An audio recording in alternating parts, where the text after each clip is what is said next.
in just a second. Our charge today is in 30 minutes or less to give you a lot of very important information. As you remember, when I stood at the North Central Auditorium before you in August and announced no new initiatives for this year, we have held fast to that. That doesn't mean we don't have things from the state that we are required to do this current school year. And that's a majority of what we want to spend our time on today. A lot of the changes that we have to get through in the next few months that are impacts from the 2011 legislative session. These are tremendous pieces. Veteran superintendents who are my mentors say this is the most tumultuous year they have ever seen in public education in 30 years. I say, as a new superintendent, I've heard that every year. But every year we will have something. This year has some particular special challenges that we need to work through. We're going to do it in Washington Township fashion. We're going to do it with swagger. We're going to do it with a smile on our face. We're going to do it to meet the law, and yet at the same time meeting our Washington Township needs at the same time. So if you want to pass the mic down, we'll have Dr. Farrell start and introduce yourself just so that you have context for our panel here. Hi, I'm Carol Farrell. I'm the Director of Special Services for the district, and I'm now in the district going on 25 years. Thank you. I'm Marcia Reynolds, Director of Elementary Education. Rick Doss, Director of Secondary Education. Kevin Brown, Director of Human Resources. Joe Dodd, Chief Business Officer. John Bellman, Assistant Superintendent. And the format that we thought we would do today is just kind of an informal conversation with the panel. I'm going to ask questions that I frequently get asked, or people on the panel at Central Office frequently get asked, so that we can get a lot of those questions answered today. We obviously don't know a lot of the answers to many of the questions that you have because a lot of it has not been clarified or determined yet downtown. So we can't have all the answers because all of the answers or all the clarifying pieces have not yet been given to us. We chose not to have a dedicated time of questions and answers with the large group today because we wanted to honor everyone's time. So what we plan to do is have this kind of informal Q&A, asking a lot of the questions that we've been asked over the first semester repetitively with the panel, and then end at 30 minutes. If at that time you have individual questions or you want clarifying information on certain pieces, you're welcome to come forward, and the panel and I will stay and field individual questions after. But we certainly wanted to honor everyone's time and dedicate 30 minutes. As you can see, we have a camera in the back. That's not because this is going to be on Channel 13 tonight. That's because we want to make all of this information available to every single teacher in the entire district. Certainly, we're having 3 informational meetings this week, but we realize not everyone on such short notice can attend all of the meetings. So next week, for any colleagues who say, what was the information about? I can't make any of the information meetings. You can let them know that we will make all of this information available via a link to the entire video next week when we send out a follow-up email. But certainly you're here and you'll have the opportunity after to ask questions. So we're going to dig right in. You saw our topics on the actual flyer for today's meeting, so I'm not going to belabor all of the topics we're going to go over. We're just going to jump right in. And the first topic is very exciting. We have IB authorization coming up in just a few months. So I'm going to refer some of these questions to our panel. Let's start with who is going through authorization this spring, and what does authorization mean to our district during that time? Okay, our elementary schools are actually going through authorization this spring. We just received word from our consultant yesterday and today in the mail that they'll be coming here in April to visit our elementary schools, and then upon visiting them for 3 days, and they'll be meeting with the administrative teams after that. And the authorization, we should be carrying it out this summer. And so this is our authorization is done by school, not by the district for IB. So we feel confident all 7 schools will be authorized, but it actually could be done by different schools also. And then when that happens, we then are sent back. There may be some things that are items to be addressed, even though the authorization can go through. Sorry. Oh, sorry. I don't need to repeat all that. So that is what's going on with the authorization. We're continuing our curriculum development with I was the first one to answer. Sorry. Now I know the rules. We're going through authorization in spring for elementary schools, and we are now candidate schools right now for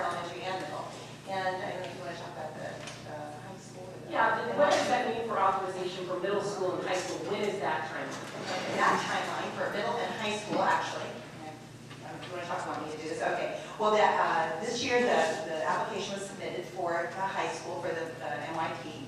And the next year, the candidate phase is 2012-13, actually. And then you'll be submitted the application B. And that's when the authorization visit will be for the MYP. So we're actually elementary's 1 year ahead by design. We started with QIP. We're very, very excited about the work we're doing with IB. I recently was asked to go to the America's headquarters to talk about the work that we're doing with other districts who are trying to achieve what we're doing, and a few who are doing what we're doing district-wide. And it was one of those moments that when you're in the trenches every single day in this thing that, it's hard work, and we're working, and we're planning, and we're doing, but when you leave Washington Township and go have a conversation about what we're trying to do, you really realize how extraordinary the work that we're doing here is. And so it was one of those moments when I came back home, chest puffed out, feeling very, very proud of the work that we're doing here. It's hard work, but it's very, very good work for every child in this district. Thank you. And our unit planners, I want to say this, for elementary, we started here with only 4 of our 6 planners developed. And so teacher teams are developing those. Sometimes it's during the school day, sometimes it's after school, but all those are being developed now. And the last one of the 6 that will be being taught this year is actually being developed now in the schools. So those are my teacher teams. And it's very exciting work to be doing. We know it's hard work, but it's such exciting work. Great, thank you. Anything else on IB authorization? Okay, we're going to move next to some other hot topics that I'm sure you all have heard about. We're going to start with the school calendar. Most of you have heard that the board did approve a school calendar last month, but we wanted to talk through process with you. So the first question I'm going to ask, that I have been asked quite a bit, is why in the world is this process for developing school calendars so different this school year than it has been in previous school years? And that question fell to me as I worked with our parents and many of the stakeholders through the process of developing the calendar. Dr. Woodson alluded to the fact that rules have changed at the state level, and that certainly applied to what are discussable items and what are bargainable items, or bargain items. I think I just added a word to the English language there, sorry. Sorry about this table taking notes of that. So no longer are any aspects of the calendar allowed to be part of the bargaining process. So we wanted to get as much input from the stakeholders as possible through that process. So that's probably why it felt and seemed a bit different this time around. Also, several districts around us were investigating calendars, which included 2-week vacations throughout the school year. We had investigated that a year ago, received teacher input on that piece, and we wanted to expand that conversation into a second year to get more feedback from a broader base of stakeholders. So that was a piece of it as well. When we ultimately settled on a final recommendation, we tried to pull together the desires of those stakeholders. And as you can imagine, many of those conflicted. A lot of folks had no problem starting earlier in August. Many people didn't want to start until September. Some folks had no problem going until June 20th, and other folks want to get out before Memorial Day. So we tried to balance all of those desires to come up with a calendar that did create less abbreviated weeks throughout the school year. And we will be looking at student attendance. We have baseline student attendance data from this year, and we'll look at that last day before vacation in the fall next year when it ends on a Friday, and see if those things improve. So we'll have a year to kind of work through that process. The calendar, by the way, is available on our website if you haven't seen it yet, and will remain there. We will begin discussions of the 13-14 calendar this spring. Our desire is to have the 13-14 calendar settled by the end of this spring, so that we can have some consistency for our families and for you as well. So that's our point moving forward. Some people have asked, why didn't you just do the 2 years 13-14 calendar at the same time as the 12-13 calendar? And the answer to that is, when we began the study, it was just a discussion in August, or broad-based stakeholder communication about the 12-13 calendar.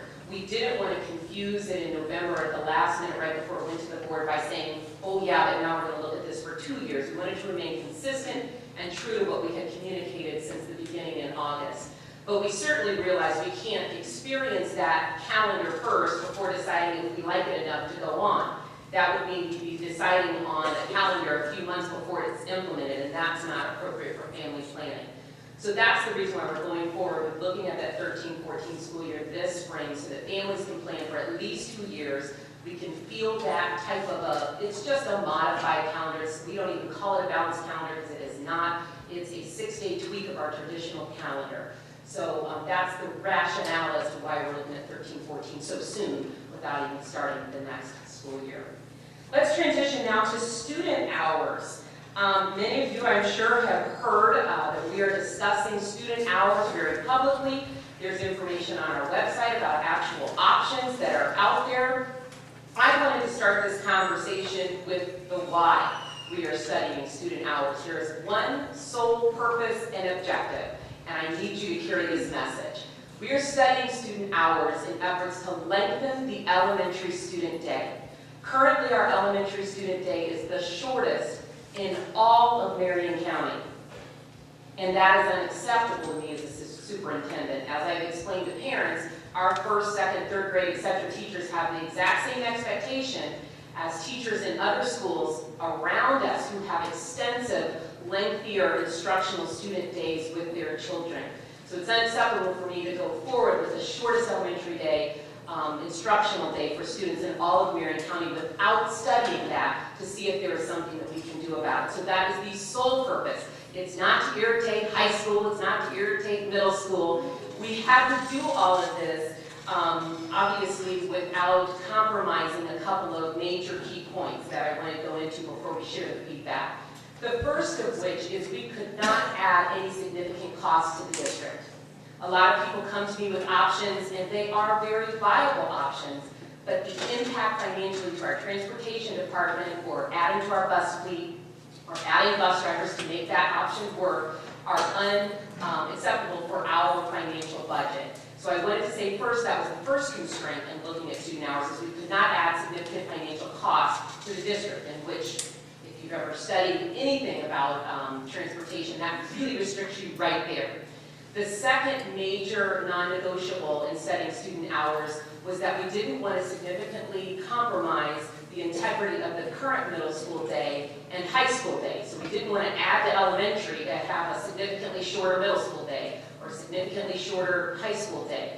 So we certainly wanted to maintain the integrity of the middle school and high school schedules without adding any major costs to the transportation or any fund in the district. And some people looked at me when we first started this charge about a year ago and said, that's an impossible task, but we worked very, very hard. The reason why it's been so public recently within the last 6 months is because we spent the first 6 months working extensively behind the scenes with transportation. Obviously, anything regarding student hours is bound a lot by transportation. So we worked through a lot of the kinks and the what can we do's, what are possibilities with transportation and routing for the first 6 months. We didn't want to throw out options to the general public for stakeholders to review and give input on that weren't viable options that we could route and do within our current budget with transportation. So it did take an extensive amount of time for us to do that background research. So, knowing all of that, we have come to two kind of options. I'm going to tell you about a third at the very end, but for today's discussion, we're going to talk about two that are publicly out there. Let's start with what is the summarized feedback on the two options. I know this is a big surprise, that the opinions were many, and no one was shy about sharing their thoughts regarding the two options. And after having an opportunity to go through the options, it is very clear that the majority of the individuals prefer option 2. Without going into too much detail, option 2 is the option that most closely looks like what we currently have in terms of the start time of the school in each of the 3 levels. And it's not exactly as it was before, but it's not a huge change. Whereas option number 1 would be a significant shift, because option number 1 had the middle school and the high school switching start times, and where the middle school would have moved to, in fact, probably an earlier start time than what you have currently in North Central, and the high school start time would have been more closely aligned with the current middle school schedule. So, two very different options, but clearly the people who have spoken, and option number 2 is the preferred option. It's also the one that makes the most sense cost-wise and in terms of logistics. And if we could get the entire state of Indiana to change when we do extracurricular activities in terms of start times and end times, maybe we could look at option number 1. But I don't think we have the ability to make that happen, especially in a few weeks. So anyway, that's kind of what that looks like. And the other piece that we did get a lot of input on in terms of the community, one of the options, in fact, the option 2 that we currently chose, at one time had North Central beginning school at 7:15. And I can tell you, having 2 of my own here, walking the hallways each day, that was not a popular time frame in my house. And the community spoke out about that as well. But at the same time, the option 2 that we are currently looking at does have North Central start time at 7:25. And again, the reason for that, not because we believe the school needs to start earlier here, but to make things happen in terms of transportation, to add time to the elementary day, and to create a situation where the middle schools didn't get out close to 5 o'clock, we compromised a little bit. We think that was one that's for the most part pretty pain-free. And I think that's it. I will add just a couple of pieces. Our objective here was what? Lengthen the elementary day. Every option we're putting out does that. Option number 1, however, had a loss of instructional time at the high school of 3,600 minutes a year. That's significant. And I was very pleased that the community, even though they want, there's a lot of feedback that they want high school students to start late, that they weren't willing to risk that for the compromising of instructional minutes for their students over the course of the year. Option number 2 proudly adds for elementary students over the course of a year almost 12,000 instructional minutes for our elementary students. So that is significant. It does not have any impact on instructional minutes in high school, and there is a gain of almost 3,000 instructional minutes for the middle school with that particular option. Another question I get all the time when they look at this, because middle school and elementary school and every option is in the middle of the 3 tiers. So the changing that we've done is to move high school first or high school last, or middle school first or middle school last. Why can't we move elementary out of that middle tier? That's the biggest question I get asked. And it seems like a simple solution, but it's really not. And it goes back to what Dr. Woodson shared in terms of the cost piece, in terms of cost of transportation. Basically what happens is it comes no surprise that more elementary students ride the bus than at any other level. And as a result, every single one of our bus drivers drives an elementary route. Well, obviously, if you think about that bus driver day, although I still can't imagine ever wearing that role or wearing that hat, but you wouldn't want a situation where a bus driver comes and does a route from 6:30 to 7:30, then goes home for an hour, and then does another route. So they have to be contiguous in terms of the contract. So every single bus driver has an elementary route, and then those same bus drivers have either an elementary route and a middle school route, and an elementary route or a high school route, and a few drive all 3 routes. So to do that, you wanted the particular route that everyone was a part of to be in the middle. And again, it's driven by cost, and something that we made, whatever decision we made was not going to impact the school district financially. WTEA has shared with administration another option that they would like input on. They just shared that with us this week.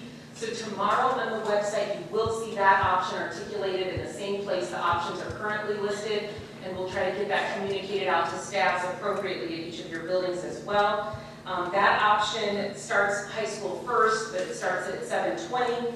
The bus drop-off time would have to be 6:55, and the elementary additional time would be 45 minutes a day.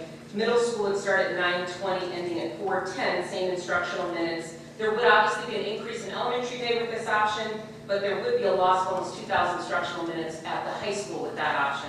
So they have asked that we put that out for broad-based sharing, and we will do that. You can go to the website for the complete details on that tomorrow. What is the timeline for the school hours discussion here? Pretty quick and easy. The recommendation will go to the school board on February 8th. That's so that, just like the calendar, we want people to have time to plan for childcare, et cetera, just family life in general. Teacher hours is the next set of hours. Talk to us a little bit about the process and timeline for discussing teacher hours this year, and why is it so different than in past years? That'll be me. First of all, the new legislation, teacher hours used to be past practice was part of bargaining. And under new laws, that is no longer the case. That is only discussed now. So with that in mind, we created a task force in collaboration with our association to really gather that feedback from very key stakeholders such as yourself, that we can get input and start to really talk about what we want to, what kind of day we want to look at, the value of those, of the time, the benefits of that time, and we've really had some positive ongoing meetings at this point. So at this point, as we move forward, we've got several meetings coming up. We've already had several meetings. Our next meeting is on the 17th, 19th, and 22nd. As we go forward, hopefully with a recommendation at some point in February. But at this point, what we've done is gather a lot of stakeholder input, in which there's just trying to gain as much input as we can around the benefits and the advantages of the time. And as you know, in the past with bargaining, this was all done at the bargaining table. So it does feel different this year, and that's because the law prohibits us to do this at the bargaining table. The law also says we cannot begin bargaining until August 1st. So they have changed, the time limitations on when we can, when we have to finish bargaining. So the teacher hours conversation even has to occur at a completely different timeline and outside of a different process now. So details on all of the legal changes that we're talking about and the actual language in these Indiana code pieces, we are going to send in our follow-up email next week so that you can have, if you want to investigate more details, all of this in detail. Let's transition now to our last component, which is the evaluation, the teacher evaluation and the compensation model. Let's start again with that first question. Why in the world is the process for developing the teacher evaluation and the compensation model so different this year than in past years?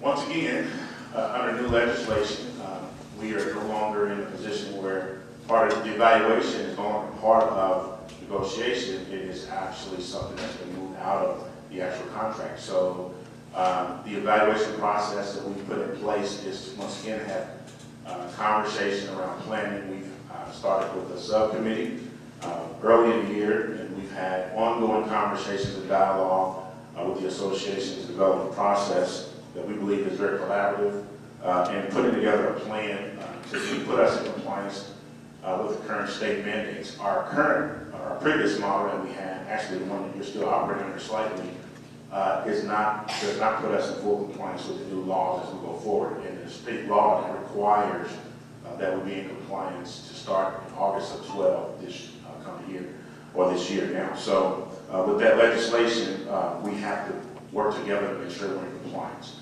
The process that we have, I think in collaboration, we've been meeting since probably sometime in late July, early August. We've now gotten to a point, we've examined a number of different models and different opportunities, models and frameworks, and then I've narrowed it down to a couple of things that we've looked at that we've put before recommendations sometime, hopefully in the next month or so. And again, the reason why that timeline is so soon in second semester is there's a ton of work even after we have a approved evaluation tool to be done. We have to train evaluators, we have to educate teachers on this evaluation tool, et cetera, throughout this semester. The teacher evaluation that we are going to move forward on collaborating is a Washington Township model. I know many of you have heard TAP and RISE and all of these other kinds of frameworks and models, and Marzano's model. We have reviewed all of those, but we feel like the best way to serve teachers in Washington Township will be to collaboratively create our own, which may have components of these other frameworks, that it won't be pure to a RISE model or a Marzano's model. It will be a Washington Township model. For that reason, the law will require us to have teachers vote on this model. So you'll have information coming to you about that as well. The details about the requirements of the evaluation tool now by law that have changed, we will also put in a follow-up email to you if you want details on all of that next week. Let's transition to the compensation model. Let's talk about what are the required components now of the compensation model by law. The compensation model, again, is a result of the change in legislation this past year. Excuse me. compensation model will be developed locally between the bargaining unit and the administration. The timing of the compensation model, let me back up and go back to the factors that make up the model. There's actually 4 components that by law can be used to develop your compensation model. Law says that a combination of the 4 must be used, meaning at least 2 of the 4 have to be used when you're developing the model itself. The 4 components are experience and education is 1 component. It's not 2. That's just together combined as 1. And that component can't make up more than 33% of what you use in developing your model. Degrees, additional degrees for educational purposes have to be in your content area. So not just anything can count for earning part of that 33% if that's one of the 4 components chosen to be a part of your compensation model. The second one is performance and evaluation results. Again, that goes back to the teacher evaluation tool that the district will finally decide on and use. So the results of an evaluation will also be part of the compensation model. And I'm sure you probably heard that part of the evaluation model is placing teachers in one of 4 categories.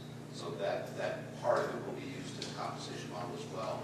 And it's also determining a factor on which teachers are eligible to receive an increase in pay. And Mr. Mercado, with that point, I've heard from a lot of teachers, when a question comes up, it will be required that only a certain percent of teachers can fall in each category. Can you address that? I'm not aware of anything in legislation or anything from the Department of Education that will dictate what percentage of teachers have to fall into any of the 4 categories.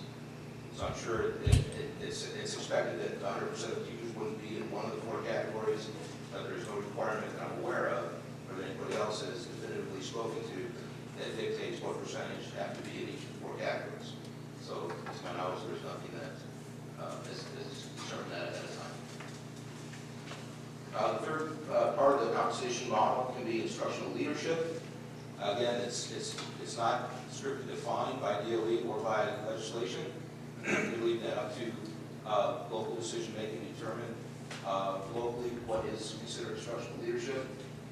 And it could also, it's locally defined and may include teachers serving as evaluators as well.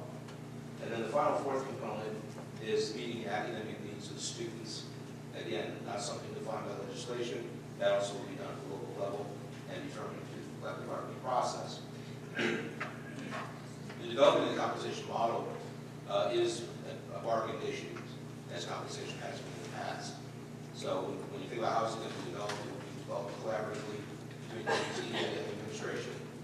And bargaining can't start until August 1st of the year. Formal bargaining, that is.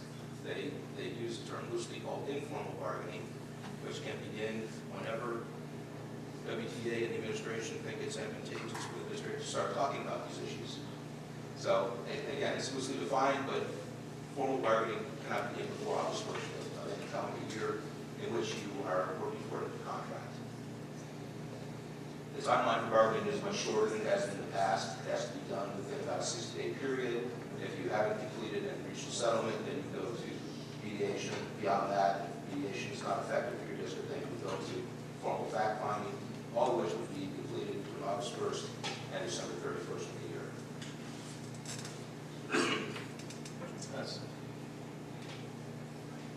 Implementation of the model in Washington Township.